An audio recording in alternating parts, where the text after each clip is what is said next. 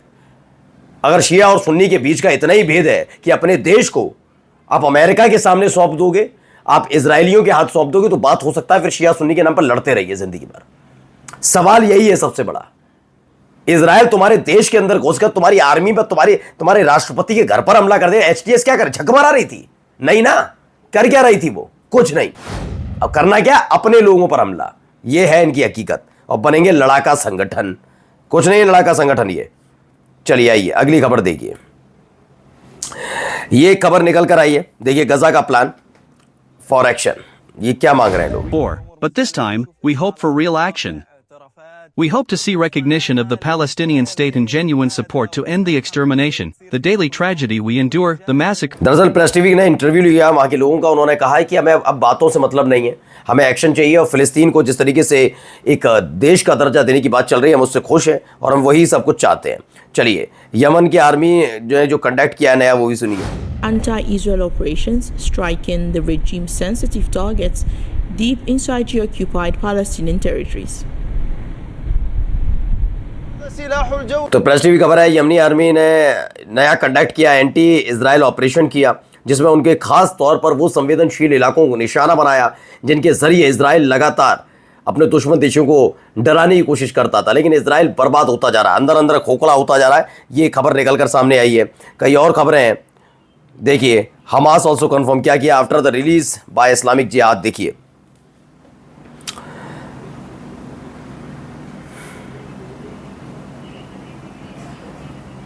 सोचिए क्या हालत है। ये हालत कहां है? ये ऐसा नहीं कि फिलिस्तीनी भूखे हैं। मैंने बताया ना आपको, दिन में भी एक खबर दिखाई थी एक दिन पहले ही, कि जब खाना होगा तो खाना फिलिस्तीनियों को भी मिलेगा, और फिलिस्तीन हमास के कब्जे में जो इजरायली सैनिक उनको भी मिलेगा। जब उनके पास नहीं, उनको कहां से ला कर देंगे? तो वही हालत चल रही है। ये भी बेचारे भूखे परेशान चल रहे हैं। अब देखिए एक और गजा के अंदर के हालात देखिए, कैसे भूखे मर रहे हैं, लेकिन कोई फर्क नहीं। ये देखिए ये हालात हैं। ये ऐसे देश में आप रह सकते हैं ऐसी स्थिति में? और देखिए तस्वीरें, एक और वीडियो। भूख,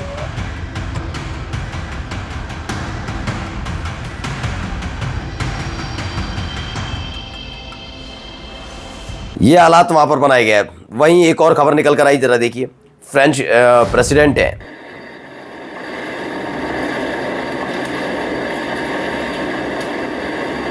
गजा में लगातार एयर ड्रॉप किया जा रहा है।